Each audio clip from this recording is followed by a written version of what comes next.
Hello friends, welcome to my Pagal Bollywood. आज हम बात करेंगे कार्तिक आर्यन के बारे में। कौन है कार्तिक आर्यन? कार्तिक आर्यन का जन्म 22 नवंबर 1990 को मध्य प्रदेश के ग्वालियर में हुआ। उनके माता पिता दोनों डॉक्टर हैं। उनके पिता एक बाल रोग विशेषज्ञ हैं और उनकी माँ माला स्त्री रोग विशेषज्ञ हैं। कार्तिक से ही फिल्मी जगत में अपने करियर को बनाना चाहते थे। इस बारे में उन्होंने एक बार कहा कि कॉलेज के दिनों में वह अपनी कक्षाओं को छोड़ देते थे और ऑडिशन में भाग लेने के लिए 2-2 घंटे तक सफ़र करते थे। आर्यन ने यूनिवर्सिटी में पढ़ते हुए मॉडलिंग करियर की शुरुआत की और 3 साल तक फिल्मों में असफल ऑडिशन देने के बाद उन्होंने क्रेटिंग चरकट्स इंस्टीट्यूट से एक्टिंग का कोर्स किया। उन्होंने अपनी पहली फिल्म साइन करने के बाद ही अपने माता पिता को अपनी अभिनेता बनने की इच्छा के बारे में बताया था। कॉलेज में अपने तृतीय वर्ष के दौरान आर्यन ने लव रंजन की फिल्म प्यार का पंचनामा से द्विवेदी शर्मा, रायो एस फकीरता और नुसरत भरूचा के साथ अभिनय की शुरुआत की। आर्यन ने फेसबुक पर फिल्म के लिए एक कास्टिंग कॉल देखा था। वह 6 महीने तक ऑडिशन देने के बाद इस भूमिका को प्राप्त कर पाए, क्योंकि उस समय उनके पास सीमित वित्तीय साधन थे और 12 अन्य अभिनेताओं के साथ एक अपार्टमेंट में रहते थे और उनके लिए खाना बनाकर पैसा कमाते थे। प्यार का पंचनामा में उनके चरित्र का 4 मिनट तक का एकालाप उस समय तक किसी भी हिंदी फिल्म के लिए किए गए सबसे लंबे एकल शॉट्स में से एक था। इस संवाद की reading.com के शेख अयाज और आउटलुक की नम्रता जोशी समेत कई समीक्षकों ने सराहना की।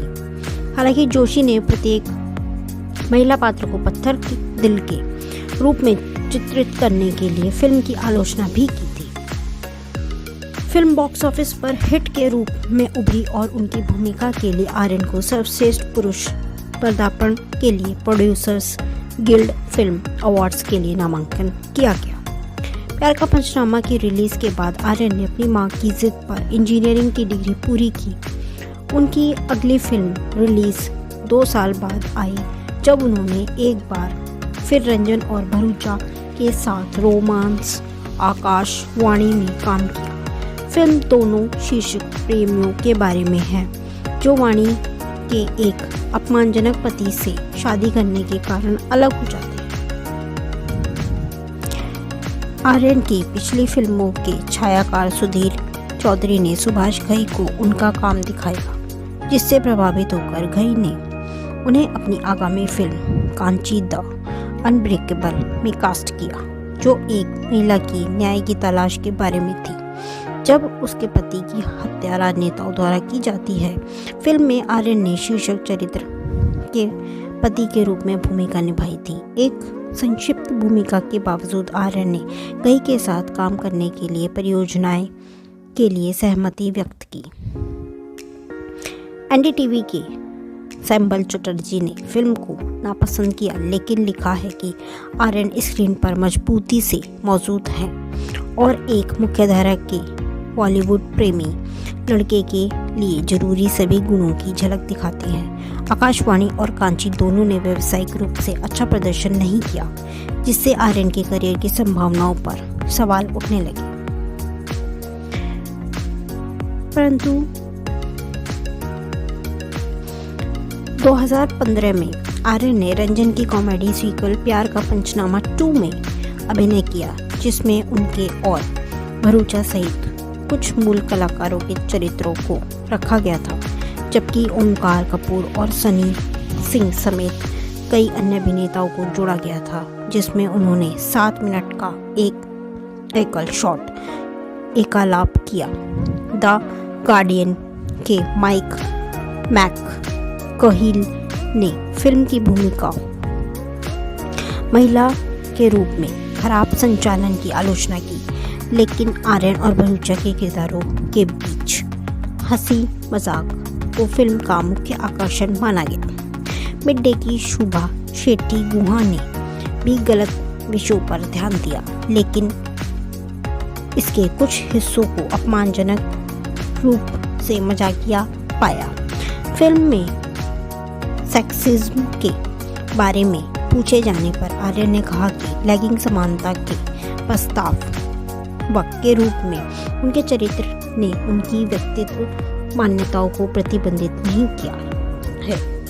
लगभग 2.2 करोड़ के बजट पर बनी प्यार का पंचनामा 2 ने 6.6 करोड़ से अधिक की कमाई की थी और एक प्रमुख वित्तीय सफलता के रूप में उभरी।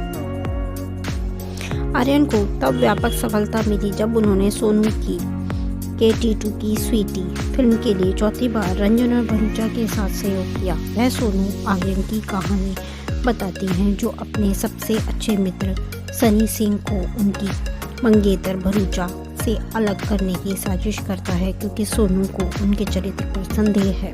प्यार का पंचनामा फिल्मों की तरह समीक्षकों ने फिल्म में निहित स्त्री द्वेष की आलोचना की। फर्स्ट पोस्ट में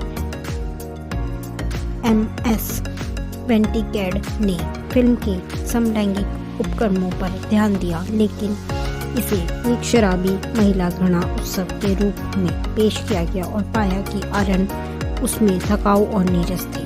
राजीव मंसन ने भी महिलाओं के प्रति फिल्म की आपत्तिजनक रूढ़िवादिता को नापसंद किया, लेकिन इसे निर्विवाद रूप में से मजाकिया पाया गया और उन अपने चरित्र को अपने दुर्व्यवहार के बावजूद भरोसेमंद पसंद करने योग्य चरित्र बनाने के लिए आर्यन को श्रेय दिया गया। एक बार फिर आलोचनाओं को संबोधित करते हुए आर्यन ने कहा कि फिल्म महिलाओं को नकारात्मक चरित्र के रूप में चित्रित करना बिल्कुल उतना ही स्त्री द्वेष जैसा है जितना खलनायक भूमिकाओं में पुरुषों को डालना पुरुष द्वेष के जैसा। लगभग 14 करोड़ की कमाई के साथ यह फिल्म आर्यन की सबसे बड़ी सफलता के रूप में उभरी। आपको वीडियो अच्छी लगी हो तो आप मेरे चैनल को लाइक कीजिए, शेयर कीजिए, सब्सक्राइब कीजिए। Thank you guys, bye.